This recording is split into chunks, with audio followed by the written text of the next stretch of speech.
2 Samuel pasal 11. Daud dan Batseba. Pada pergantian tahun, pada waktu raja-raja biasanya maju berperang, maka Daud menyuruh Yoab maju beserta orang-orangnya dan seluruh orang Israel. Mereka memusnahkan Bani Amon dan mengepung kota Raba, sedang Daud sendiri tinggal di Yerusalem. Sekali peristiwa pada waktu petang, ketika Daud bangun dari tempat pembaringannya, lalu berjalan-jalan di atas sotoh istana, tampak kepadanya dari atas sotoh itu seorang perempuan sedang mandi. Perempuan itu sangat elok rupanya. Lalu Daud menyuruh orang bertanya tentang perempuan itu, dan orang berkata, "Itu adalah Batseba binti Eliam, istri Uria orang Het itu." Sesudah itu Daud menyuruh orang mengambil dia. Perempuan itu datang kepadanya, lalu Daud tidur dengan dia.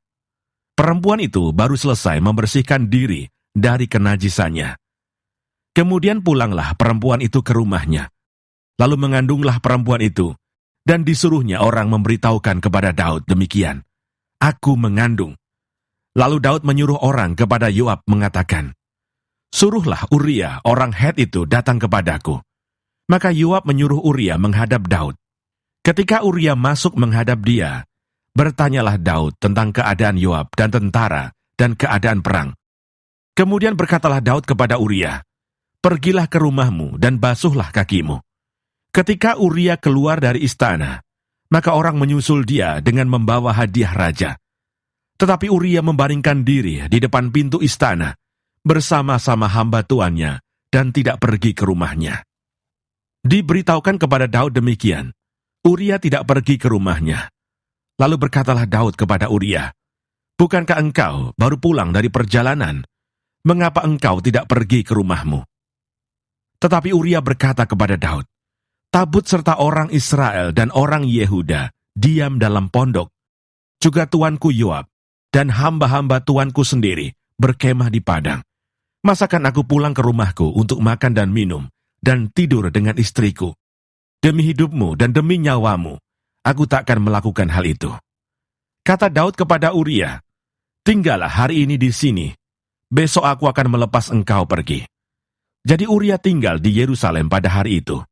Keesokan harinya, Daud memanggil dia untuk makan dan minum dengan dia, dan Daud membuatnya mabuk. Pada waktu malam, keluarlah Uria untuk berbaring tidur di tempat tidurnya, bersama-sama hamba-hamba tuannya. Ia tidak pergi ke rumahnya. Paginya Daud menulis surat kepada Yoab dan mengirimkannya dengan perantaraan Uria. Ditulisnya dalam surat itu demikian, "Tempatkanlah Uria di barisan depan dalam pertempuran yang paling hebat. Kemudian kamu mengundurkan diri daripadanya, supaya ia terbunuh mati." Pada waktu Yoab mengepung kota Raba, ia menyuruh Uria pergi ke tempat yang diketahuinya ada lawan yang gagah perkasa. Ketika orang-orang kota itu keluar menyerang dan berperang melawan Yoab, maka gugurlah beberapa orang dari tentara, dari anak buah Daud, juga Uria orang Het itu mati. Kemudian Yoab menyuruh orang memberitahukan kepada Daud jalannya pertempuran itu. Ia memerintahkan kepada suruhan itu demikian, "Jika engkau sudah selesai, mengabarkan jalannya pertempuran itu kepada raja, dan jikalau raja menjadi geram dan berkata kepadamu, 'Mengapa kamu demikian dekat ke kota itu untuk berperang? Tidakkah kamu tahu bahwa orang akan memanah dari atas tembok? Siapakah yang menewaskan Abimelech bin Yerubeset? Bukankah seorang perempuan menimpakan batu kilangan kepadanya dari atas tembok, sehingga ia mati di Tebes? Mengapa kamu demikian dekat ke tembok itu? Maka haruslah engkau berkata, juga hambamu Uria, orang Het itu sudah mati.'" Lalu pergilah suruhan itu, dan sesampainya ia memberitahukan kepada Daud segala yang diperintahkan Yoab kepadanya. Suruhan itu berkata kepada Daud, "Orang-orang itu lebih kuat daripada kami, dan keluar menyerang kami di padang. Tetapi kami mendesak mereka kembali sampai ke lubang pintu gerbang. Pada waktu itu pemanah-pemanah menembak kepada hamba-hambamu dari atas tembok, sehingga beberapa dari hamba raja mati. Juga hambamu Uria, orang Het itu, sudah mati." Kemudian berkatalah Daud kepada suruhan itu, "Beginilah kau katakan kepada Yoab, janganlah sebal hatimu karena perkara ini, sebab sudah biasa pedang makan orang ini atau orang itu. Sebab itu, perhebatlah seranganmu terhadap kota itu, dan runtuhkanlah itu. Demikianlah kau harus kuatkan hatinya. Ketika didengar istri Uria bahwa Uria suaminya sudah mati, maka merataplah ia karena kematian suaminya itu. Setelah lewat waktu berkabung, maka Daud menyuruh membawa perempuan itu ke rumahnya. Perempuan itu menjadi istrinya dan melahirkan seorang anak laki-laki baginya. Tetapi hal yang telah dilakukan Daud itu adalah jahat di mata Tuhan. 2 Samuel pasal 12. Natan memperingatkan Daud sehingga Daud menyesal. Tuhan mengutus Natan kepada Daud. Ia datang kepada Daud dan berkata kepadanya, ada 2 orang dalam suatu kota, yang seorang kaya, yang lain miskin. Si kaya mempunyai sangat banyak kambing domba dan lembu sapi. Si miskin tidak mempunyai apa-apa, selain dari seekor anak domba betina yang kecil, yang dibeli dan dipeliharanya. Anak domba itu menjadi besar padanya bersama-sama dengan anak-anaknya, makan dari suapnya dan minum dari pialanya, dan tidur di pangkuannya, seperti seorang anak perempuan baginya. Pada suatu waktu orang kaya itu mendapat tamu, dan ia merasa sayang mengambil seekor dari kambing dombanya atau lembunya untuk memasaknya bagi pengembara yang datang kepadanya itu. Jadi ia mengambil anak domba betina kepunyaan si miskin itu, dan memasaknya bagi orang yang datang kepadanya itu. Lalu Daud menjadi sangat marah karena orang itu, dan ia berkata kepada Natan, demi Tuhan yang hidup, orang yang melakukan itu harus dihukum mati, dan anak domba betina itu harus dibayar gantinya 4 kali lipat, karena ia telah melakukan hal itu, dan oleh karena ia tidak kenal belas kasihan. Kemudian berkatalah Natan kepada Daud, engkaulah orang itu. Beginilah firman Tuhan Allah Israel, akulah yang mengurapi engkau menjadi raja atas Israel, dan akulah yang melepaskan engkau dari tangan Saul. Telah kuberikan isi rumah tuanmu kepadamu, dan istri-istri tuanmu ke dalam pangkuanmu. Aku telah memberikan kepadamu kaum Israel dan Yehuda, dan seandainya itu belum cukup, tentu ku tambah lagi ini dan itu kepadamu. Mengapa engkau menghina Tuhan dengan melakukan apa yang jahat di matanya? Uria orang Het itu kau biarkan ditewaskan dengan pedang. Istrinya kau ambil menjadi istrimu, dan dia sendiri telah kau biarkan dibunuh oleh pedang Bani Amon. Oleh sebab itu, pedang tidak akan menyingkir dari keturunanmu sampai selamanya, karena engkau telah menghina aku dan mengambil istri Uria, orang Het itu, untuk menjadi istrimu. Beginilah firman Tuhan, bahwasanya malapetaka akan kutimpakan ke atasmu yang datang dari kaum keluargamu sendiri. Aku akan mengambil istri-istrimu di depan matamu dan memberikannya kepada orang lain. Orang itu akan tidur dengan istri-istrimu di siang hari, sebab engkau telah melakukannya secara tersembunyi. Tetapi aku akan melakukan hal itu di depan seluruh Israel secara terang-terangan. Lalu berkatalah Daud kepada Natan, aku sudah berdosa kepada Tuhan.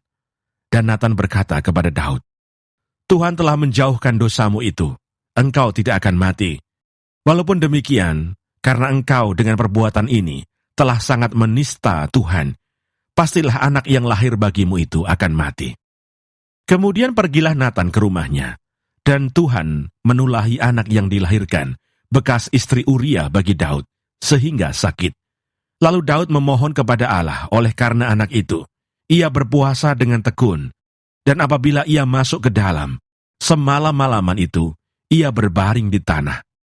Maka datanglah kepadanya para tua-tua yang di rumahnya untuk meminta ia bangun dari lantai. Tetapi ia tidak mau. Juga ia tidak makan bersama-sama dengan mereka. Pada hari yang ke-7 matilah anak itu, dan pegawai-pegawai Daud takut memberitahukan kepadanya bahwa anak itu sudah mati. Sebab mereka berkata, ketika anak itu masih hidup, kita telah berbicara kepadanya. Tetapi ia tidak menghiraukan perkataan kita. Bagaimana kita dapat mengatakan kepadanya, anak itu sudah mati? Jangan-jangan ia mencelakakan diri. Ketika Daud melihat bahwa pegawai-pegawainya berbisik-bisik, mengertilah ia bahwa anak itu sudah mati. Lalu Daud bertanya kepada pegawai-pegawainya, "Sudah matikah anak itu?" Jawab mereka, "Sudah." Lalu Daud bangun dari lantai. Ia mandi dan berurap dan bertukar pakaian. Ia masuk ke dalam rumah Tuhan dan sujud menyembah. Sesudah itu pulanglah ia ke rumahnya, dan atas permintaannya dihidangkan kepadanya roti, lalu ia makan. Berkatalah pegawai-pegawainya kepadanya, "Apakah artinya hal yang kau perbuat ini? Oleh karena anak yang masih hidup itu, engkau berpuasa dan menangis. Tetapi sesudah anak itu mati, engkau bangun dan makan."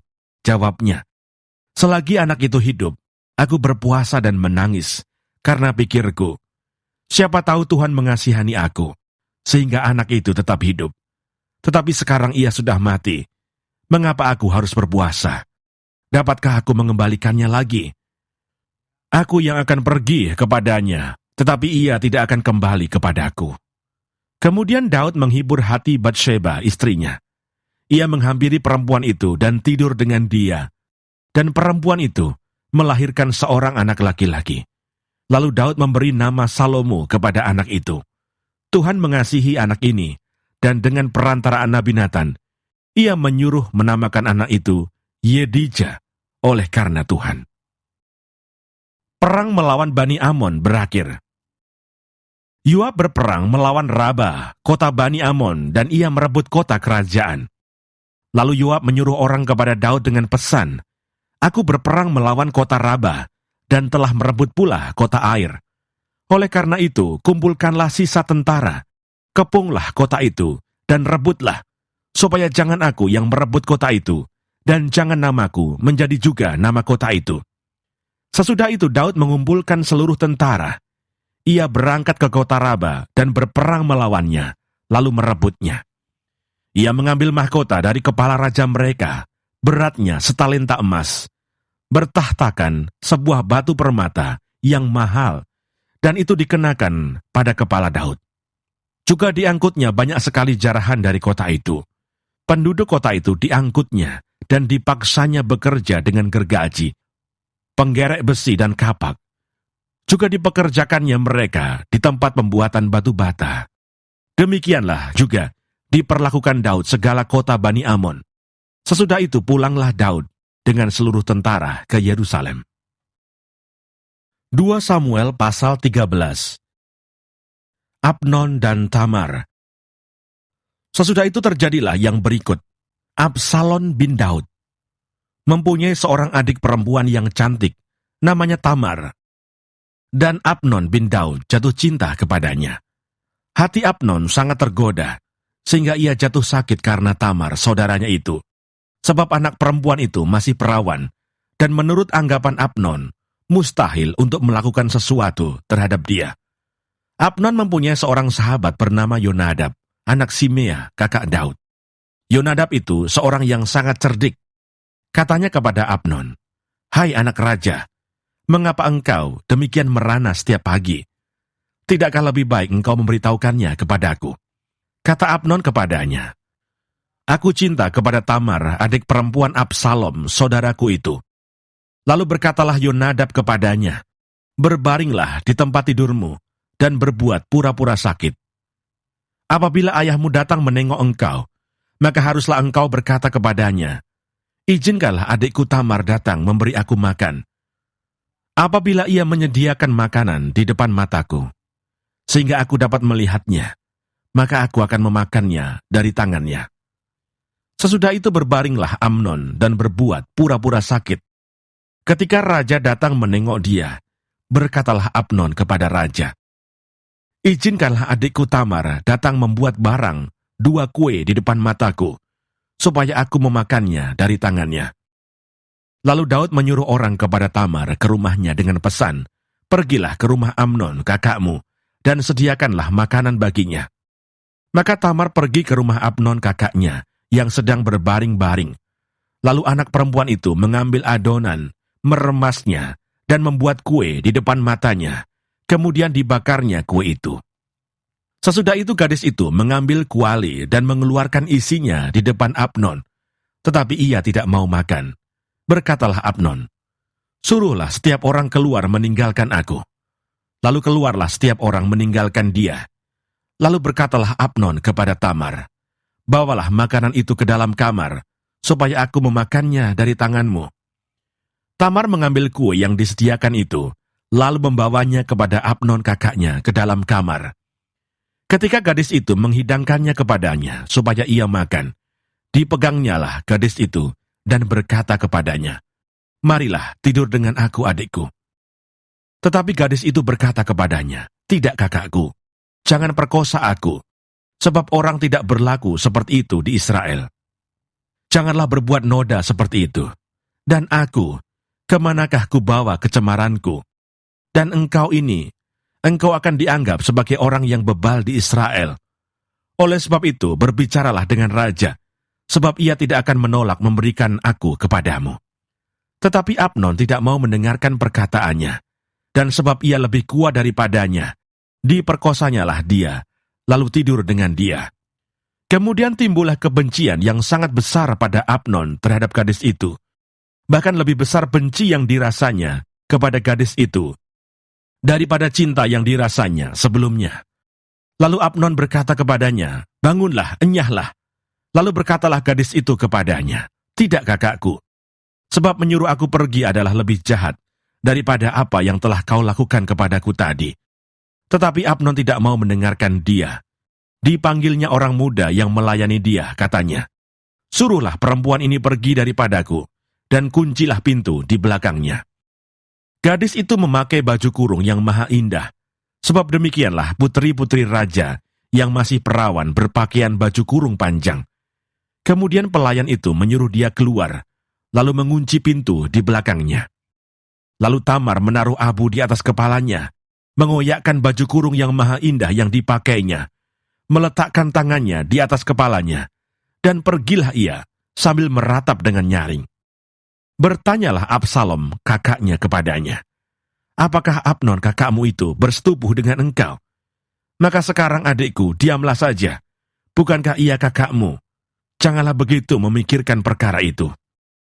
Lalu Tamar tinggal di rumah Absalom kakaknya itu seorang diri. Ketika segala perkara itu didengar Raja Daud, sangat marahlah ia. Dan Absalom tidak berkata-kata dengan Amnon, baik tentang yang jahat maupun tentang yang baik.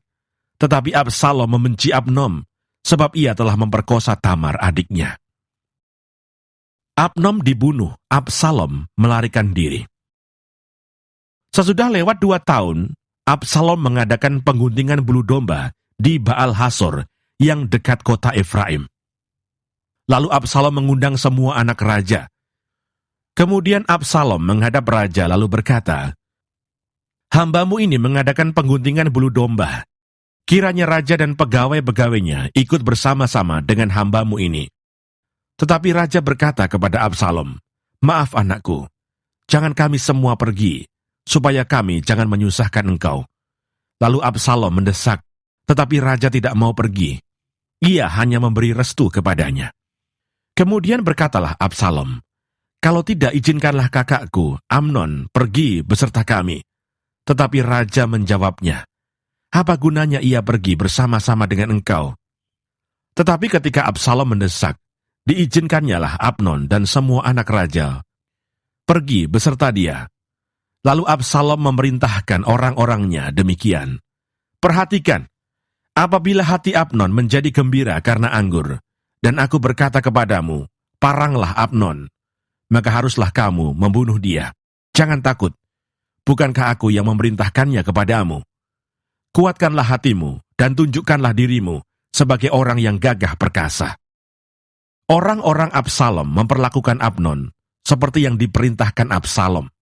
Lalu bangunlah semua anak raja itu. Mereka menaiki bagalnya masing-masing dan melarikan diri. Mereka masih di tengah jalan ketika kabar sampai kepada Daud demikian, Absalom telah membunuh semua anak raja. Tidak ada seorang pun dari mereka yang lolos. Lalu bangunlah raja, dikoyakkannya pakaiannya, dan berbaring di lantai, dan semua pegawainya yang hadir padanya mengoyakkan pakaian mereka. Maka berbicaralah Yonadab anak Simea, kakak Daud katanya, "Janganlah tuanku menyangka bahwa semua orang muda anak-anak raja itu telah dibunuh. Hanya Amnon yang mati, sebab hal itu telah terlihat pada air muka Absalom, sejak Amnon memperkosa Tamar adiknya. Jadi janganlah tuanku raja menaruh pikiran dalam hatinya, bahwa semua anak raja itu sudah mati, sebab hanya Amnon yang mati. Absalom melarikan diri. Ketika orang yang berjaga-jaga melayangkan pandangnya, maka terlihatlah olehnya sejumlah besar orang datang dari jurusan Horonaim, sepanjang sisi pegunungan. Berkatalah Yonadab kepada raja, "Lihat, anak-anak raja datang. Benar seperti kata hambamu ini." Baru saja ia habis berkata, datanglah anak-anak raja itu. Mereka menangis dengan suara nyaring. Juga raja dan semua pegawainya menangis dengan amat keras. Absalom telah melarikan diri dan telah pergi kepada Talmai bin Amihur, raja negeri Gesur. Dan Daud berduka cita berhari-hari lamanya karena anaknya itu. Absalom telah melarikan diri dan telah pergi ke Gesur. Ia tinggal di sana 3 tahun lamanya. Lalu raja tidak lagi marah terhadap Absalom, sebab kesedihan hatinya karena kematian Amnon telah surut.